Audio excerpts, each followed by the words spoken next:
서울 금천구 출신의 최기상 의원입니다. 후보자님, 경찰청장 임기가 2년이지요? 네, 그렇습니다. 네.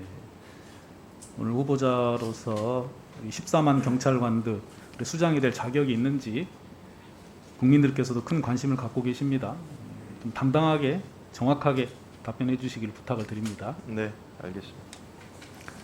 이상민 행정안전부 장관과 통화하신 적 있으시지요? 본인이 치안정감 승진 이후에 후보자 시절 이럴 때를 말씀하시는 건가요? 통화한 적 있습니다. 네. 텔레그램이나 문자 메시지 등도 주고받는 정도인가요? 어떻습니까? 현안이 있거나 하면은 연락합니다. 네. 우선 경찰국 신설에 관해서 질문을 하겠습니다. 저는 현재 그 정부조직법의 규정을 전체적으로 해석을 하면 법 개정 없이 시행령만으로 경찰국을 신설하는 것은 위법이다라고 생각을 합니다. 7조 1항의 일반적인 규정이 있긴 합니다만 행정안전부 장관의 소관 사무에 관한 34조의 규정을 보면 검찰청에 관한 법무부 장관 소관 사무의 규정이나 병무청에 관한 국방부 장관의 소관 사무 규정의 형식이 무척 다릅니다. 치안에 관한 사무를 삭제한 역사적 이유도 있고요. 그래서 많은 헌법학자들이나 전문가들이 위법의 점을 지적을 하고 있습니다. 다시 한번 여쭤볼게요. 후보자께 이 법률적인 판단에 대한 후보자의 입장 어떠십니까? 말씀드린 대로 지금 현재의 경찰국 모습을 보면 장관이 가지고 있는 인사와 관련된 권한 또는 경찰위원회와 관련된 권한 등을 보좌하기 위한 업무를 한정한 형태의 경찰국입니다. 그래서 의원님이 걱정하시는 다양한 치안을 포함한 그런 경찰국이 아니기 때문에 시행령으로 가능하다고 법제처에서도 해석을 하는 것으로 저는 분명히 그렇게 인식을 하고 있습니다. 법제처에서도 과거에는 다른 견해를 피력한 바가 있는데 그 다른 견해 부분을 최근에는 국회에 숨기고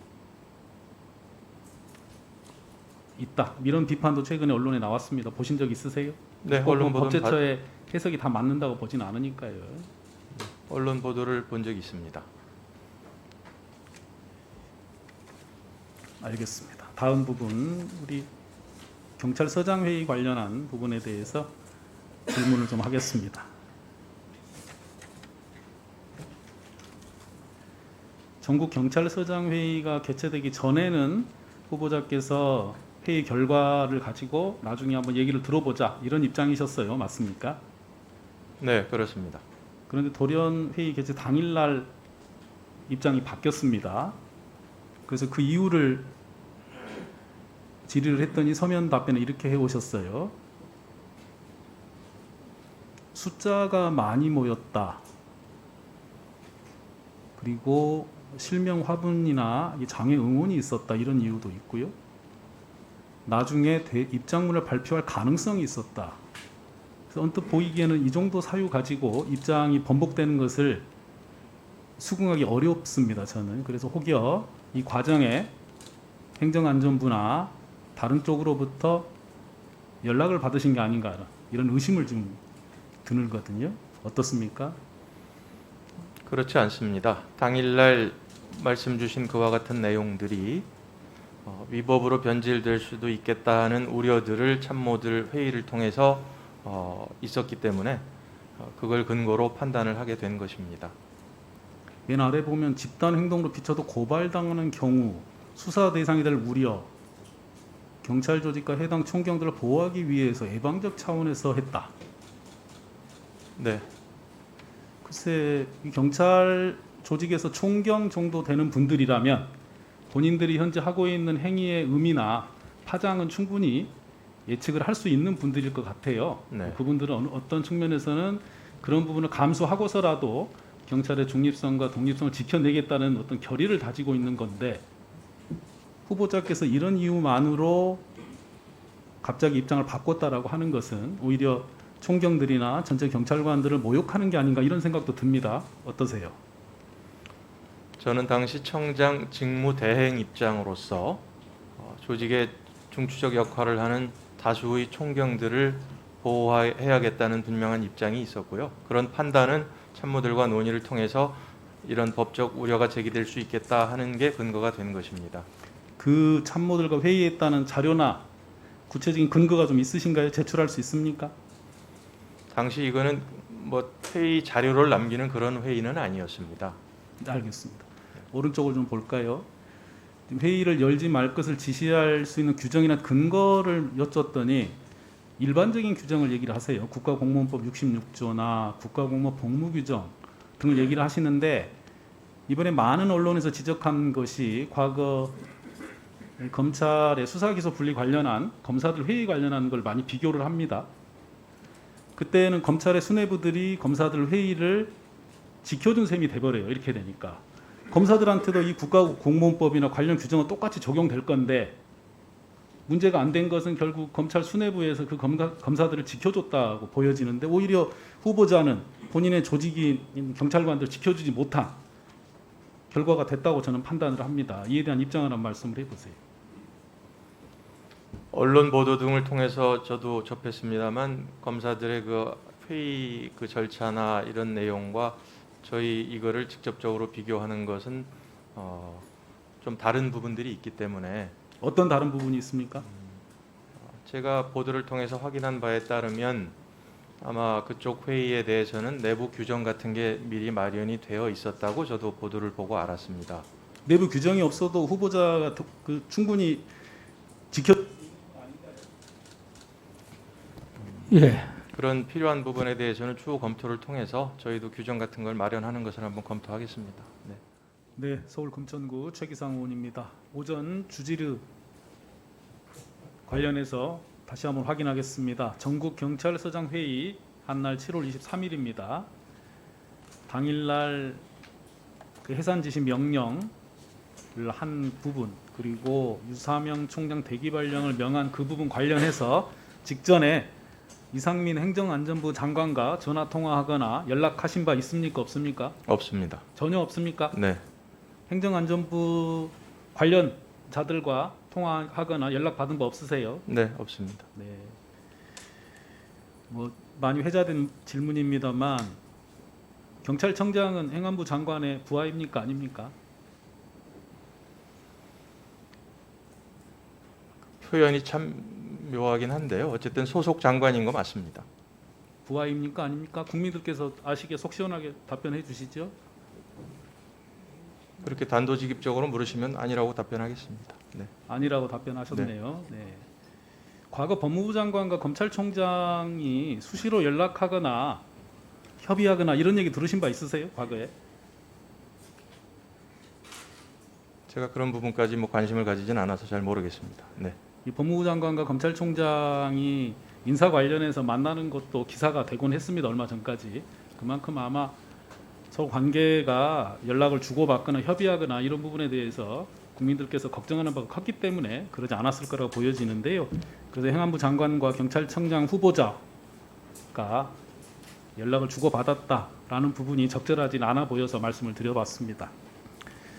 두 번째로는 우리 청장 후보자 인사청문 요청 사유서를 보면 정보기획, 경비 등에 관한 전문가 이런 내용이 있는데 그러다 보니까 수사 부분에 관해서 상대적으로 이력이 좀 약하다 이런 말씀들이 좀 있고 서면 질의를 한 의원들이 몇 분 계셨어요. 수사 업무는 많이는 안 해보신 모양입니다. 네, 초급 간부 때 뭐 한 4년 정도 경험이 있습니다. 네. 그 압수수색 영장을 집행하는 현장에 직접 나가신 적이 있으십니까? 혹시 경찰 업무 경력 30년 동안에? 압수수색뿐만 아니고 직접 그 피의자를 구속시키고 압수수색 수배자를 현장에 네. 압수수색을 하러 현장에 직접 나가신 적 있으세요? 초급 간부 때 있었습니다. 그럼 아주 오래된 얘기네요. 네. 우리 형법에 피의사실 공표죄 있는 거 아시지요? 네, 알고 있습니다. 네, 어떤 범죄입니까? 그 취지가 뭔가요? 네. 어떤 취지의 범죄로 규정을 해놨을까요?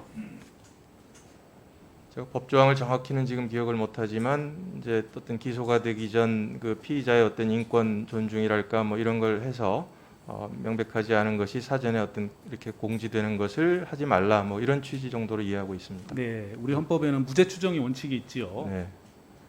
불구속 수사 원칙도 있고요. 수사 등 강제 처분을 하는 경우에는 비례 원칙이라고 해서 가장 최후의 수단으로 하게 돼 있습니다. 아까 후보자께서 우리 그 야당 정치인들에 대한 수사 관련해서 걱정하는 말씀들을 여러 의원이 하시니까 법과 원칙에 따라서 수사하겠다는 말씀을 하셨어요. 이게 말씀하신 원칙이 어떤 원칙을 말씀하신 건지 설명을 좀 해보세요.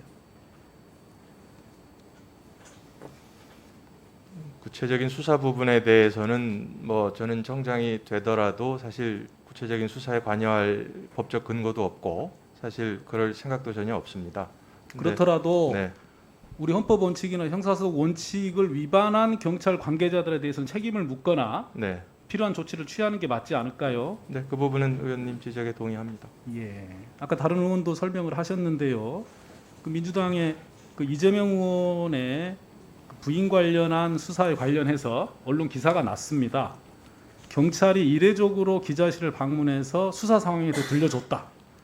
그리고 민주당의 당대표 선출을 앞둔 상황에서 알리는 이유가 뭐냐라고 하니까 조만간 마무리할 사건도 있고 인사처리여서 지금이 아니면 언급할 기회가 없는 것으로 판단해서 진전 상황을 말씀드리는 게 맞다고 봤다. 이렇게 기사가 났습니다. 이게 적절한 발표라고 보시나요? 어때요?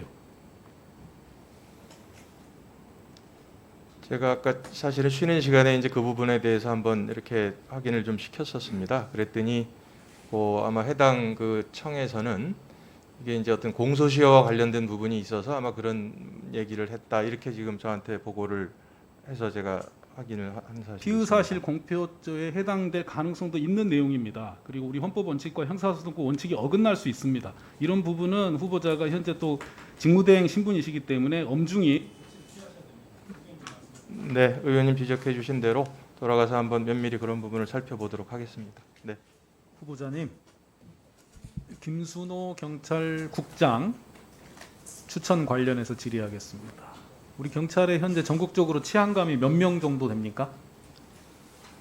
30명 내지 뭐 이렇게 지금 공로 연수 중인 사람까지 포함하면 34명 정도 됩니다. 추천해 달라고 행안부 장관이 전화했습니까? 별도 전화를 받았다기보다는 이렇게 저희 실무선으로 아마 과장급 정도로 연락이 왔습니다. 네. 그러면 치안감 중에서 어떤 조건을 가진 사람을 추천해 달라 이렇게 왔습니까? 경찰국장의 적임자라고 생각되는 사람을 복수로 좀 추천해 달라 이런 내용이었습니다. 어떤 내용이었습니까? 그 자격 요건은 뭐 대충 뭐 그렇게 저는- 구체적으로 자격 요건까지 명시되지는 않았습니다. 계급만 표시해서 왔습니까? 치안감 중에서 추천하라고. 그렇죠. 국장 계급에 국장이 치안감으로 보할 수 있었기 때문에 치안감 중에 적임자를 추천해 달라 이런 요청이었습니다. 그럼 그때 직무대행이셨으니까요. 몇 네. 명을 복수로 추천했습니까? 처음에는 3명을 추천했고 나중에 2까지 이렇게 압축이 된 걸로 기억합니다. 그 직무대행께서는 그 후보자는 3명을 추천했다는 말씀인가요? 최초에는. 네. 30여 명의 치안감 중에서 이 김순호 경찰국장을 추천하게 된 특별한 이유가 무엇입니까? 이제 본인이 지금 정년을 1년 남기고 있는데 그동안의 근무 경력과 또 본인의 입지 경로 이런 다양한 요인들을 고려를 했습니다. 경찰국장의 업무와 관련해서 전문성이 있다고 보기 어려운 거 아닌가요? 그분의 그동안의 이력을 쭉 보면 어떻습니까? 치안감 정도 계급이 되면 사실은 경찰국장 업무에 적임자가 아니다 이럴 사람은 없을 겁니다. 그 정도 경력과 위치가 되면 경찰국장 역할을 수행할 수 있다고 봅니다. 주된 업무가 주로 보안이나 정보 이런 업무 아니었나요? 경찰 업무 중에 아주 극히 일부 업무를 주로 한 사람으로 알고 있는데요. 보안 특채로 들어온 것으로 저도 알고 있습니다. 네. 저도 처음 언론에서 그분이 이력을 봤을 때 처음에 경찰에 대한 경위 과정도 좀 묘하다 이런 생각을 좀 했어요. 나중에 좀 두고두고 이런저런 얘기가 나오는데요. 또 승진하는 과정도 아주 짧고 그 과정에서 승진하게 된 동기 연유를 살펴보면 의심적인 부분이 있어 보입니다. 그 정도는 직무대행자께서 후보자를 고를 때 알고 계셨을 것 같은데 그렇게 알고도 추천한 이유가 무엇입니까? 사실 30여 년 전에 그 지금 현재 김순호 국장이 어떤 경로로 채용이 됐고 어땠는지 여기까지 사실 저는 알지 못했습니다. 그런 부분 김순호 치안감을 포함해서 추천해달라는 요청을 받은 건 아닙니까? 그렇지 않습니다. 전혀 아닙니까? 네. 예, 마치겠습니다.